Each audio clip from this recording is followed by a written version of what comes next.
What if I told you that every single day, while you are walking down the street, sitting in your office, or even lying in your bed at night, invisible entities are watching you? Not ghosts, not demons, something far older and far more terrifying. Something that has been controlling humanity for thousands of years without our knowledge. Something the ancient Gnostics called the Archons. In 1945, a discovery was made in Egypt that would shake the foundations of everything we thought we knew about reality. Near the town of Nag Hammadi, a farmer stumbled upon 13 leather-bound codices buried in a sealed jar.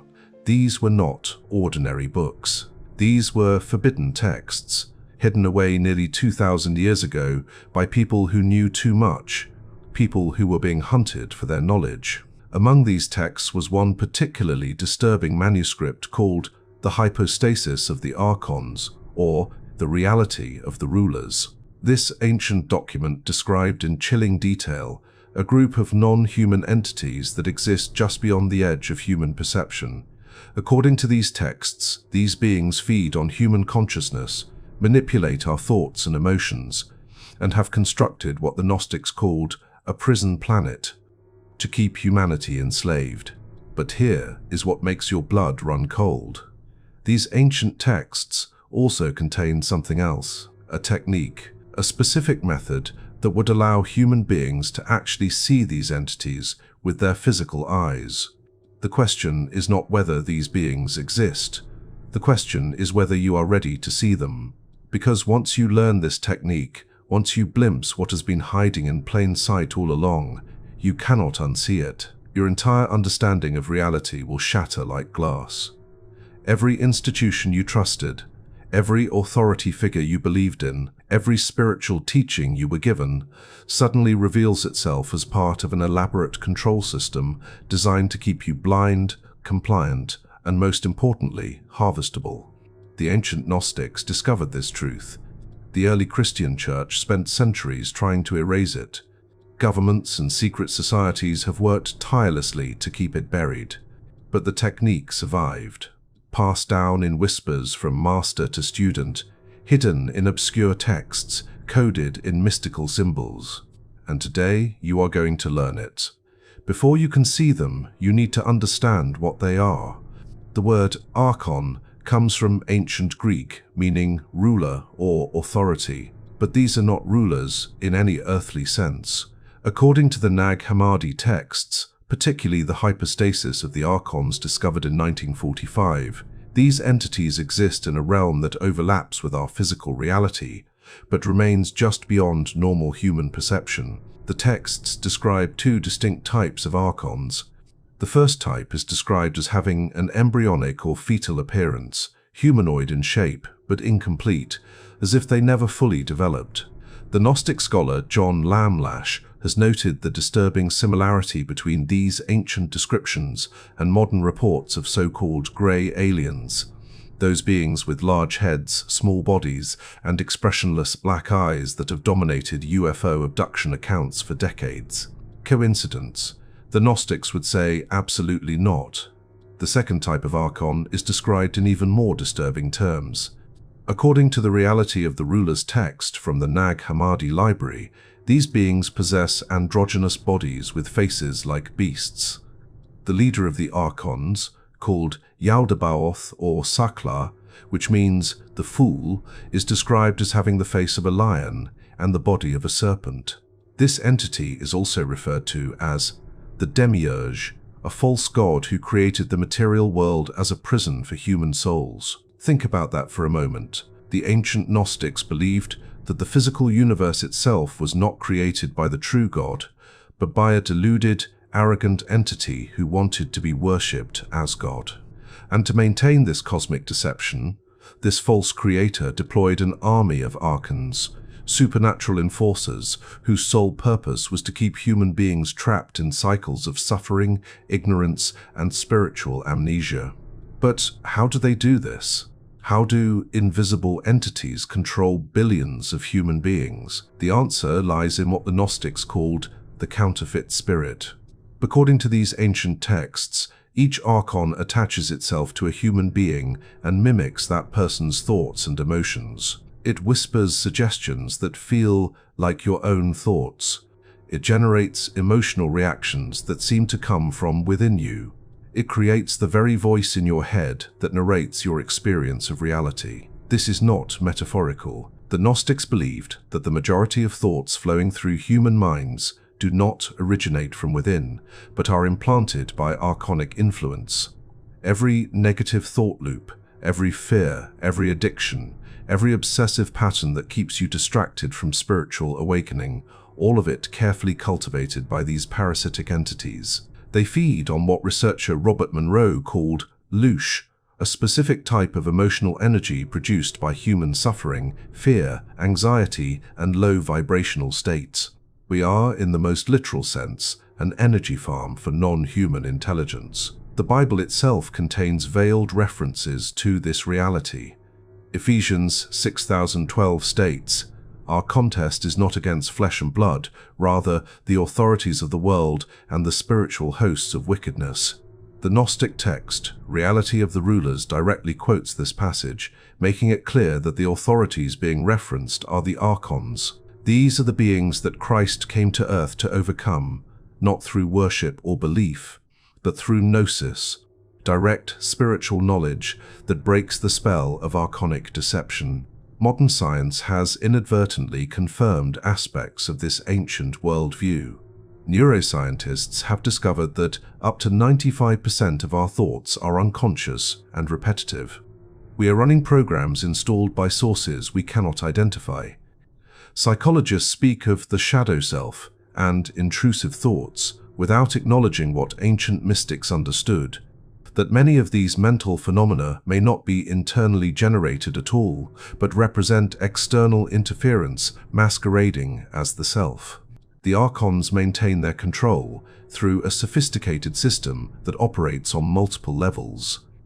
They manipulate human perception, creating what the Gnostics called counterfeit realities, illusions that seem real but are designed to distract and mislead. They incite passions, creating emotional turbulence that prevents clear thinking and spiritual discernment. They teach idolatry, convincing humans to worship false gods, false ideologies, false identities, anything to prevent them from discovering their true divine nature.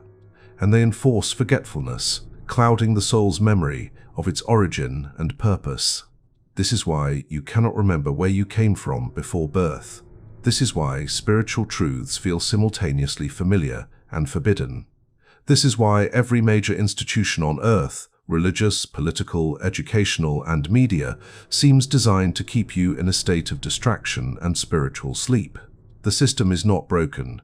The system is working exactly as the archons designed it to work. Now we arrive at the moment you have been waiting for, the technique itself. But before I reveal it, you must understand something crucial. This is not a parlor trick. This is not entertainment. Once you begin to perceive what has always been there, your relationship with reality fundamentally changes. You cannot unsee what you see. You cannot unknow what you know. The Gnostics considered this knowledge so dangerous that they buried their texts in the Egyptian desert for 2,000 years. Are you certain you want to proceed? The technique is rooted in an understanding that the archons exist at a specific frequency of reality that is adjacent to normal waking consciousness. They are not in another dimension entirely, but in a bandwidth of perception that most humans have been conditioned to ignore. Think of it like a radio. Your normal consciousness is tuned to one frequency, the frequency of material reality, jobs, bills, social obligations, all the noise that keeps you locked in survival mode. But there are other frequencies, other channels broadcasting simultaneously. The archons operate on one of these adjacent frequencies. To see them, you must learn to shift your perceptual bandwidth without fully leaving normal waking consciousness. This is not an astral projection. This is not meditation with your eyes closed. This is physical sight, operating at an expanded spectrum, and it requires a specific neurological state that bypasses the filtering mechanisms your brain has been trained to employ. Here is the technique, broken down step by step. Step 1. Peripheral vision activation. The human eye has two types of photoreceptor cells: cones concentrated in the center of your vision that perceive color and detail, and rods distributed around the periphery that detect motion and operate in low light. What most people do not realize is that rod cells are far more sensitive to subtle energetic phenomena. Ancient mystics understood this. Modern paranormal investigators have discovered that entities often appear first in peripheral vision, where conscious control is weakest. Begin by softening your gaze. Do not focus intently on any single point. Instead, allow your vision to become diffused, as if you are looking at everything and nothing simultaneously. This is similar to the technique used in magic eye puzzles, where relaxing your focus allows hidden three-dimensional images to emerge. In this state, peripheral vision becomes dominant, and the filtering mechanisms of your conscious mind begin to relax. Step 2. The defocused stare. Once your peripheral vision is activated, practice what the mystics called the 1,000-yard stare. This is a gaze that looks through objects rather than at them. Soldiers returning from war sometimes display this involuntarily. They have seen things that exist between layers of reality. Trauma tears the veil, but you can induce this state intentionally. Pick a spot on a wall, approximately 6 to 10 feet away. Focus on that spot initially, then gradually relax your eyes until the spot becomes blurry. You are not trying to see the wall. You are trying to see the space between you and the wall. Step 3. Twilight hours and low light conditions. The archons are most visible during transitional states, dawn and dusk, when the barrier between material and immaterial reality is thinnest. Dim lighting is essential because bright light forces your cones to dominate, sharpening material reality and obscuring the subtle layers. Work in a room with low ambient light, just enough to see shapes and shadows, but not enough to read comfortably. Candlelight is ideal because it flickers, creating natural fluctuations that reveal what remains hidden in stable illumination. Step 4. The flicker phenomenon. This is the key insight that ancient practitioners discovered. Archonic entities do not appear as solid, stable forms. They flicker, they shimmer. They appear for a fraction of a second and then vanish, like a digital glitch in reality. This is because they exist at a vibrational frequency slightly out of phase with dense matter. When your perception shifts into the correct bandwidth, you will see them as dark shapes, moving shadows, translucent forms that defy physics, appearing and disappearing at the edge of your visual field. Many people have already seen them without realizing it. That shadow figure you glimpsed in your peripheral vision, but found nothing when you turned to look. That fleeting sense of a presence in an empty room, that feeling of being watched when you are alone. These are not hallucinations. These are brief moments when your perception is accidentally tuned into the archonic frequency. The technique simply teaches you to sustain that perception deliberately. Step 5. Stillness and breath control. Movement disrupts the perceptual state. Your body must be completely still. Sit in a comfortable position where you can remain motionless for at least 20 minutes. Control your breath. Slow, deep inhalations and exhalations. 4 seconds in, hold for 4 seconds. 4 seconds out, hold for 4 seconds. This rhythmic breathing pattern alters your brainwave state, shifting you from beta waves, normal waking consciousness, into alpha waves, a relaxed but alert state where the veil between worlds becomes translucent. Step 6. Silencing the internal dialogue. This is perhaps the most difficult part. The constant mental chatter in your head is not entirely your own. Much of it is archonic interference designed to keep you distracted. To see them, you must silence this noise. Do not try to force thoughts away. Instead, become the observer of your thoughts. Watch them arise and dissolve without engaging. In the gaps between thoughts, perception expands. This is where they become visible. Step 7. The first sighting. When it happens, And it will happen if you practice consistently. Do not react with fear. Fear is the archonic weapon. It lowers your frequency and gives them power. Instead, observe with detachment. Note what you see. Dark humanoid shapes moving with unnatural fluidity. Translucent geometric forms hovering in mid-air. Shadows that move independently of any light source. Document these observations without judgment. You are a scientist observing a previously uncharted species. Important warning. Once you begin seeing them regularly, they become aware that you can see them. This changes the dynamic. Some practitioners report increased archonic activity, more intrusive thoughts, more frequent attacks. This is why the ancient Gnostics emphasized the importance of gnosis, not just seeing them, but understanding their nature and developing spiritual immunity. Knowledge is not enough. You must cultivate the inner divine spark that the archons cannot touch, the uncorrupted essence of consciousness that predates the material prison they constructed.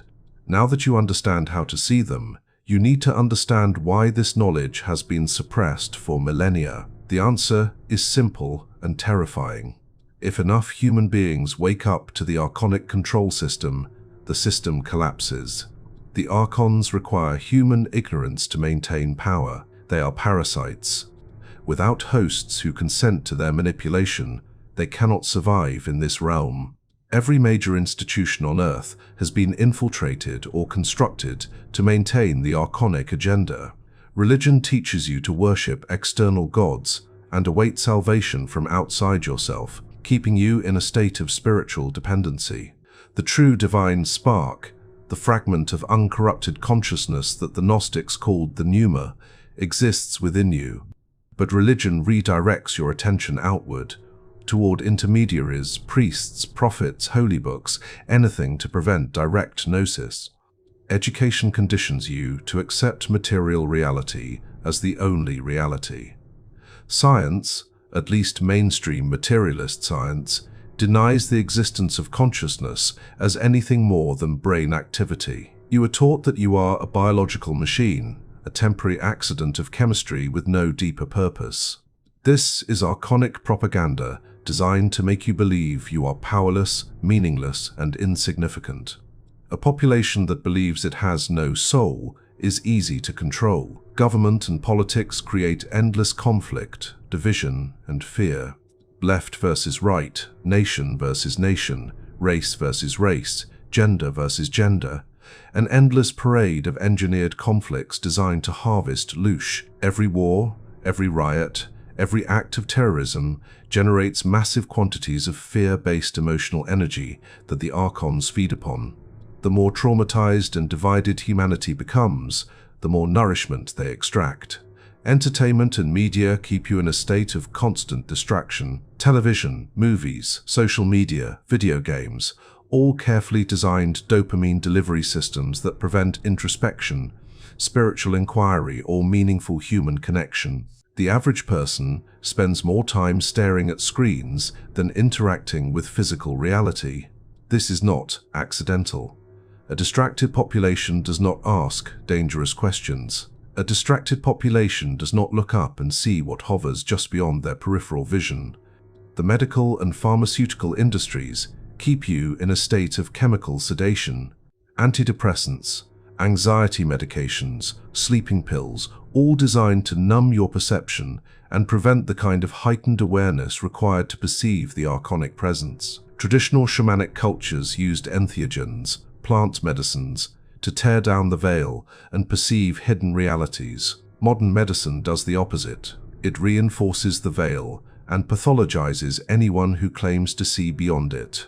Even the modern New Age movement, with all its talk of love and light and positive thinking, serves the archonic agenda. It teaches spiritual bypassing, the idea that you can simply ignore darkness and negativity and ascend into blissful higher dimensions. This is another trap. The archons want you to ignore them. They want you to pretend they do not exist. As long as you refuse to acknowledge the predator remains invisible and untouchable. True gnosis requires confrontation, not avoidance. The Gnostics understood something that has been lost in modern spirituality. You cannot love your way out of a predatory system. You cannot meditate your way out of a prison when the guards are feeding on your spiritual energy. You must first see the prison. You must recognize the guards.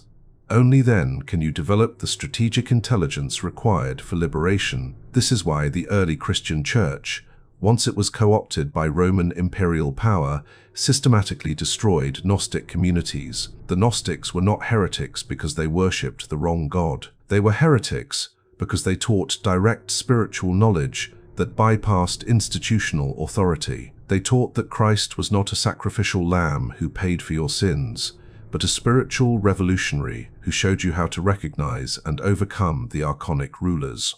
This was an existential threat to any power structure based on fear, obedience, and spiritual intermediaries. The Nag Hammadi texts were buried around 350 CE, precisely when the newly Christianized Roman Empire was hunting down and exterminating Gnostic teachers. Someone, knowing the texts would be destroyed, sealed them in a jar and hid them in the Egyptian desert, hoping a future generation would find them. That future generation is you. But suppression did not end in ancient times. Throughout history, any group or individual who stumbled upon this knowledge faced persecution. The Cathars of medieval France, who revived Gnostic teachings, were massacred in one of the bloodiest genocides in European history. The Knights Templar, who allegedly discovered secret knowledge in Jerusalem, were arrested, tortured, and executed. Countless mystics, alchemists, and esoteric practitioners throughout the centuries were burned as witches, heretics, or lunatics. In modern times, the suppression is more subtle but equally effective. Instead of burning books, the system buries them in obscurity. Instead of executing teachers, it marginalizes them as conspiracy theorists or mentally unstable. Instead of prohibiting the knowledge, it drowns it in an ocean of disinformation so overwhelming that truth becomes indistinguishable from fiction. Consider this. If you tell someone you saw a ghost, they might be intrigued. If you tell someone you saw a demon, they might be concerned. But if you tell someone you can see invisible entities that feed on human consciousness and control our reality, they will question your sanity. This is social conditioning at its finest. The most important truth is the one you are trained to reject without investigation. Seeing them is only the beginning. Once you perceive the archonic presence, the real work begins. Perception without strategy is dangerous. You have unveiled the predator, but that does not mean you have escaped its reach. In fact, becoming aware of them often intensifies their attacks because you are no longer an unconscious food source. You have become a threat. The first principle of archonic immunity is this: they cannot control what they cannot manipulate emotionally. Every archonic technique relies on triggering emotional reactions: fear, anger, lust, jealousy, shame, guilt. These emotional states lower your vibrational frequency and make you permeable to their influence. When you remain emotionally neutral, observing without reacting, you become invisible to their primary mode of attack. This does not mean suppressing emotions. Suppression is another form of control. It means developing what the Buddhists call equanimity, the ability to experience emotions without being controlled by them. You feel fear, but you do not become fearful. You notice anger arising, but you do not identify with it. This creates space between stimulus and response, and in that space you are free. The second principle is cultivating the inner divine spark. The Gnostics believed that within every human being exists a fragment of the true God, the uncorrupted consciousness that predates the material universe. This spark, called the pneuma, is untouchable by the archons. They can manipulate your body, your emotions, your thoughts, but they cannot touch the deepest essence of your being. The spiritual practice is learning to identify with that essence, rather than with the temporary constructs of personality and ego. This is accomplished through direct inner experience, through gnosis. Meditation is helpful, but only if it leads to direct knowing, not just relaxation or stress relief. Contemplation of the question, "What am I?" pursued relentlessly beyond all mental answers, dissolves the false self and reveals the indestructible witness beneath. This is the state the Archons fear most, because a human being anchored in the divine spark cannot be harvested, controlled, or deceived. The third principle is understanding and rejecting the reincarnation trap. According to Gnostic cosmology, the Archons have constructed a system to recycle souls back into material incarnation again and again. When you die, you encounter a tunnel of light and beings who present themselves as angels, guides, or deceased loved ones. They tell you that you need to return to Earth to learn lessons, balance karma, or fulfill contracts. This is a lie. It is the archonic reincarnation machinery designed to wipe your memory and trap you in another cycle of suffering and energy extraction. The Gnostic texts teach that at the moment of death you must reject these false guides. Do not follow the light. Do not accept their narratives. Instead, assert your divine sovereignty. Remember who you truly are, a fragment of the infinite consciousness that was never born and can never die. Demand passage beyond the archonic realms to the Paroma, the fullness of divine being beyond duality, beyond matter, beyond the reach of the false rulers. This may sound like science fiction, but consider the striking parallels with modern near-death experience research. Many NDEs report encountering beings of light who review their lives and encourage them to return. Some researchers, like Dr. Michael Newton, interpreted this as evidence of a benevolent afterlife system, but others, examining the same data through a Gnostic lens, see a control mechanism designed to maintain the soul recycling operation. The fourth principle is strategic action in the material world. Knowledge without application is sterile. Once you see the archonic control system, you have a responsibility to undermine it wherever possible. This does not mean violent revolution. Violence only generates more loosh.